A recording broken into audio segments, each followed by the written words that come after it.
लोटन राम निषाद क्या समाजवादी पार्टी में दोबारा वापसी कर रहे हैं? देखिए, हमारी जो पहचान है आज पूरे देश और प्रदेश में, मैं एक गरीब गुरबा परिवार से निकल करके आया हूं। मैंने गरीबी बदहाली को देखा है, जातिवाद के दंश को झेला हूं।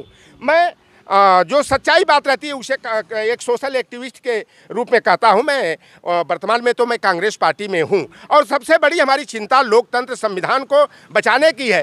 जो लंबे संघर्षों के बाद हमारे बाबा साहेब भीमराव अम्बेडकर ने जो सामाजिक परिवर्तन का, व्यवस्था परिवर्तन का सपना देखा था, मान्यवर कांसी राम जी ने जाति को जमात में बदलने का, बाबू जगदेव प्रसाद कुशवाहा कहते थे जाति को तोड़ो जमात में बदलो।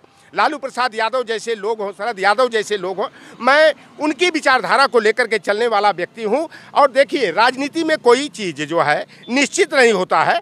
मैं कभी समाजवादी पार्टी में था और आज कांग्रेस में हूं। बुलावा आ जाएगा समाजवादी पार्टी से, आएगा और मैं जनमत तैयार करूंगा कि जनता क्या चाहती है। अगर जनता की अपेक्षा अगर उचित लगेगी सामाजिक न्याय के मुद्दे को प्रबल करने के लिए, मजबूत करने के लिए कि लोटन राम निषाद को समाजवादी पार्टी में आना चाहिए, तो लोटन राम उस पर जो है गंभीरता से विचार करेगा और सामाजिक न्याय के अलग को जगाने के लिए गांव-गांव, जिला-जिला दौड़ करके अपने जो बिछड़े हुए भाई हैं, जो भाजपा और आरएसएस के बहकावे में आकर के गुमराह हैं, अपने मित्रों को पहचान नहीं पा रहे हैं, दुश्मन को अपना मित्र समझ लिए। लेकिन अब 5 किलो वाली जो राशन जो सरकार फ्री दे रही है, तमाम चीज़ जो फ्री का चल रहा है सब कुछ, वो समझा पाएंगे क्या लोगों को? देखिए, जनता ऐसा है ना कि बड़े बड़े लोगों को समझ ली, हिटलर हो, नेपोलियन बोनापार्ट हो, मुसोलिनी हो, जब जन क्रांति शुरू होती है ना तो तमाम लोग धराशायी हो जाते हैं। और आज अपने को पिछड़ों का मुखौटा बन करके नीलवर्ण सिंगाल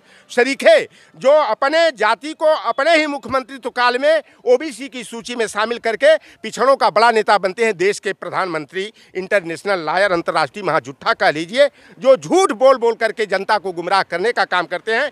इनका सपना है कि मेरा नाम भी उन तानाशाहों की सूची में शामिल हो जाए जिस सूची में मुसोलिनी का, हिटलर का, नेपोलियन बोनापार्ट का और सद्दाम हुसैन का नाम शामिल है। देखिए, यह नोबेल पीस प्राइज मिलने वाला की बात हो रही है, आप कहाँ डाल रहे हैं? उसमें तानाशाहों में अगर नोबेल से भी बड़ा कोई पुरस्कार हो तो नरेंद्र मोदी जी को मिलना। शांति के लिए मिलता है? शांति के लिए नहीं, इनको पिछड़ों दलितों की हकमारी के लिए, लोकतंत्र और संवैधानिक व्यवस्था पर कुठाराघात करने के लिए इनको वह पुरस्कार दिया जाना चाहिए। जो 5 किलो राशन की आपने बात किया, देखिए, कांग्रेस पार्टी जब देश आज़ाद हुआ था 1947 में, तो इस देश में सुई तक नहीं बनती थी, लोग भरपेट भोजन नहीं मिल पाता था, सिंचाई के संसाधन नहीं थे। लेकिन कांग्रेस पार्टी, पंडित जवाहरलाल नेहरू, इंदिरा गांधी ने अच्छी सोच के साथ देश को तरक्की के मार्ग पर ले गए। तमाम कल कारखाने, गेल हैं, सेल हैं, भेल है, रेल है, ONGC है, कोल माइंस है, पोर्ट ट्रस्ट है, एयरपोर्ट हैं, चाहे वो कोच रेलवे कोच फैक्ट्रियाँ हों और रेलवे RDSO हो, DRDO है, इसरो हो, तमाम जो है विमान बनाने का काम HAL के माध्यम से किया।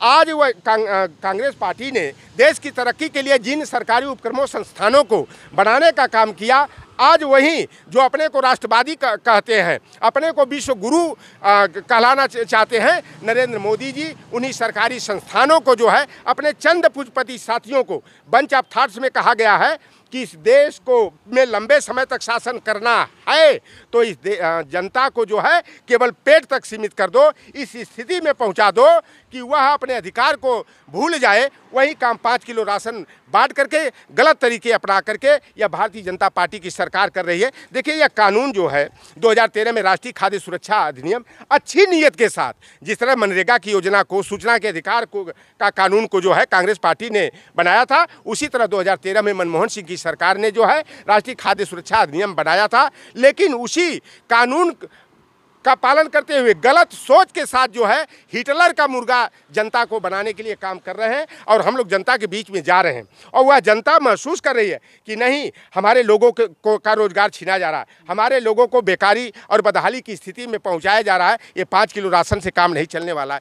कांग्रेस पार्टी की सरकार में 438 रुपया का जो सिलेंडर मिलता था आज 1141 रुपया का हो गया है, तो ये जनता नहीं समझ रही है। जो डाई खाद 800 रुपया में मिलती थी आज जो है 1450 रुपया में मिल रही है। तो ये भारतीय जनता पार्टी सीधे कान न पकड़ करके ये हाथ घुमा करके पकड़ने का काम करती है और यह पिछड़े वर्ग के नेताओं को मुखौटा के तौर पर आगे करके पिछड़ों को गुलाम बनाने का और संवैधानिक अधिकारों से वंचित करने का काम कर रहे हैं। हम कहते हैं कि अगर केशव प्रसाद मौर्य पिछड़े वर्ग के बहुत बड़े नेता हैं तो नीतीश कुमार तो बिहार में जनगणना करा रहे हैं, आप कराओ। और मैं जानता हूँ ये संजय निषाद और ओम प्रकाश राजभर जैसे बेईमान जो है, टुटपुजिया नेता जो हैं, जो समाज को आगे करके समाज से चंदा लेते हैं, समाज की भीड़ दिखा करके, समाज को अच्छे सपने दिखा के, आरक्षण का लालीपाप दिखा करके ये भीड़ तो जुटा लेते हैं और राजनीतिक दलों से सौदाबाजी जब करते हैं तो केवल इनका परिवार दिखाई देता है चुनाव लड़ने के लिए। और ये बड़े बड़े माफियाओं को, बाहुबलियों को, जो सामंती हैं, गुंडों को, बदमाशों को, लुटेरों को, ये 4 करोड़, 5 करोड़, 7 करोड़, 8 करोड़ में, चाहे ओम प्रकाश राजभर हो, चाहे अनुप्रिया पटेल हो, चाहे संजय निषाद जैसे लोग हों, या टिकट बेचने का काम करते हैं। आप ओम प्रकाश जी को देखते हैं, अभी 5 दिन पहले वो बहन मायावती को प्रधानमंत्री बनाने के लिए अखिलेश यादव से कह रहे थे कि इनकी मदद करो। अभी परसों बयान आया कि अब तो बसपा खत्म है, बसपा का खेल खत्म है, समाजवादी पार्टी 2024 के चुनाव में तीसरे नंबर पर आएगी। तो मैं ओम प्रकाश राजभर से जानना चाहता हूँ दूसरे नंबर पर कौन आएगा। और एक बयान इन्होंने दिया था 2019 के लोकसभा चुनाव के समय कि ये सपा के वोट दे ही वो अपने माई बहन के साथ घाट करी, और फिर आकर के जो 2022 के चुनाव में उसी समाजवादी पार्टी अखिलेश यादव के पैरों में गिर करके गठबंधन करते हैं। और बाद में नहीं आते उनके साथ, बाद में देखिए भाई अखिलेश जी ने भाई गए चिरौरी मिन्नता किया, अखिलेश मान गए। और आज क्या करें कि मैं तो जानबूझ करके जहर खाने के लिए समाजवादी पार्टी के साथ गया था। मैं भी ये जानता था कि भारतीय जनता पार्टी वालों ने डंडा मार करके ओम प्रकाश राजभर को सपा के खेमे में भेजा था कि अगर इनका गठबंधन के तहत अगर ओम प्रकाश राजभर की सुभाषपा पार्टी 10-5 सीट जीतती है, अगर इतने सीटों का जो है, जो उत्तर प्रदेश का 202 सीटों का जो है ना जादुई आंकड़ा है, उससे पीछे रहेगी भाजपा, तो ये ओम प्रकाश को तुरंत जो है बुला करके जो है अपनी सरकार बनाने का काम किए थे। तो ओम प्रकाश राजभर जो बड़बड़ आए दिन बोल रहे हैं, यह पूरी तरह से जो है यह भारतीय जनता पार्टी के रिमोट कंट्रोल से चल रहे हैं। इसीलिए कभी कांग्रेस का गुणगान करते हैं, कभी गाली देते हैं, कभी बसपा के पक्ष में बोलते हैं। सवाल है, आप लगातार सवाल से सरकार इतना सवाल पूछते हैं, मोदी जी के बारे में या योगी जी के बारे में पूछते हैं, आप पर भी मुकदमा हो सकता है, जेल जा सकते हैं, तमाम धाराएं लग रही हैं, डर नहीं लगता आपको?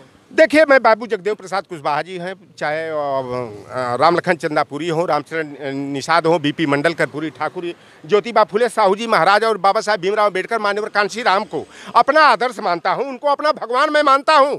और जिस तरह उन्होंने लंबा संघर्ष करके जो है समाज को जोड़ने और जगाने का काम किए, अगर लौटर राम जो जोड़ने और जगाने का काम कर रहा है, जो हमारे सोए हुए लोग हैं उनको समझा कर बुझा करके जागृत करने का काम कर रहा, अगर मुझे मुकदमा कायम हो जाए, मेरे घर पर बुलडोजर चल जाए, चाहे मेरे ऊपर कितना रासुका क्यों न लगा दिया जाए, एनएसए क्यों न लगा दिया जाए, लौटर राम सच कहने से डरने वाला सोशल एक्टिविस्ट नहीं है। मैं तो कहता हूँ कि अगर मोदी जी पिछड़ों के इतने बड़े नेता हैं तो जो उन्होंने वादा किया था 2018 में कि हम 2021 का सेंसस कास्ट बेस्ड सेंसस कराएंगे, तो नित्यानंद राय से जो गृह राज्य मंत्री हैं उनसे हलफनामा दिलवा करके ओबीसी की जातिवार जनगणना कराने से मना क्यों कर दिए? अरे भाई, जब SC/ST की जनगणना कराने से, धार्मिक अल्पसंख्यक मुस्लिम, सिख, ईसाई, जैन, बौद्ध, पारसी, यहूदी, रेसलर की, हिजड़ों की जनगणना कराने से राष्ट्रीय हित नहीं होता है। सरकारें भालू, बंदर की, मगरमच्छ की, घड़ियाल की, डॉल्फिन की जनगणना कराती है तो पिछड़ों की जनगणना क्यों नहीं कराती? अगर नरेंद्र मोदी वास्तव में उनके अंदर पिछड़े का खून हो, उनके अंदर पिछड़ों का DNA है, तो पिछड़ों का जो है सेंसस 2021 के परिप्रेक्ष्य में जातिवार जनगणना होनी चाहिए। और संविधान के अनुच्छेद संख्या 15(4), 16(4), 16(4)(a) के तहत कार्यपालिका में ही नहीं, विधायिका में, न्यायपालिका में और निजी क्षेत्रों में हमें SC/ST की तरह समानुपातिक हिस्सेदारी, आरक्षण कोटा मिलना चाहिए। जिसकी जितनी संख्या भारी उसकी उतनी हिस्सेदारी की पहल अगर नरेंद्र मोदी जी करते हैं, लेटरल एंट्री खत्म करके और कॉलेजियम को बंद करके अगर राष्ट्रीय न्यायिक सेवा आयोग का गठन करते हुए लोक सेवा आयोग, संघ लोक सेवा आयोग के प्रतियोगी परीक्षा के पैटर्न पर अगर उच्च न्यायपालिका, हाई कोर्ट, सुप्रीम कोर्ट के न्यायाधीशों का चयन करते हैं, परिवारवाद, भाई भतीजावाद, रिश्तेदारी बात को न्यायपालिका से खत्म करना चाहते हैं, अगर इस तरह की व्यवस्था लागू कर दें और जो ओबीसी का बैकलॉग है उसको विशेष भर्ती अभियान के तहत शुरू करके पिछड़ों का कोटा पूरा करते हैं, तब माना जाएगा कि नरेंद्र मोदी जी पिछड़ों के नेता हैं। नहीं तो पिछड़ों के सबसे बड़े दुश्मन के रूप में नरेंद्र मोदी जी का नाम अंकित होगा। इन्होंने 11 अक्टूबर 2013 को माता अमृतानंदमयी के कोच्चि केरला स्थित आश्रम में कहे थे, मैं तो पिछड़ी जाति का हूँ, मेरी माँ दूसरे के घर में चौका बर्तन करती थी, झाड़ू पोछा करती थी, मैं गरीब माँ का गरीब बेटा हूँ, राजनीति में बहुतों के लिए अछूत हूँ, लेकिन अगला 10 बरस जो है पिछड़ों और वंचितों का होगा। तो क्या यह पिछड़ों वंचितों की हकमारी करने के लिए, हमारी प्रतिभाओं को खंडित करने के लिए हुआ है? संविधान लोकतंत्र के विरोध में जाकर काम करने के लिए आप देश के प्रधानमंत्री बने हैं? आप देश के प्रधानमंत्री जरूर हैं, लेकिन आरएसएस जैसे मदारी कोई आता है ना, वो बंदरों को नचाता है अपने इशारे पर, तो ये देश के प्रधानमंत्री नरेंद्र मोदी जी आरएसएस के इशारे पर बोलने का, चालने का, नौटंकी करने का ये काम करते हैं, जिसको अब पिछड़े वर्ग के लोग समझ रहे हैं कौन असली है कौन नकली है। अब उसका जो है चरित्र जो है पर्दे पर आ चुका है। चलिए, तमाम मुद्दों पर बातचीत हुई, लेकिन सबसे अहम सवाल मैंने बीच में पूछ लिया कि क्या लोटन राम निषाद जी समाजवादी पार्टी में दोबारा इनकी वापसी हो सकती है। इन्होंने कहा कि मैं गंभीरता से विचार करूंगा और संभवतः अगर हो गए तो मैं समाजवादी पार्टी में वापस आ सकता हूं।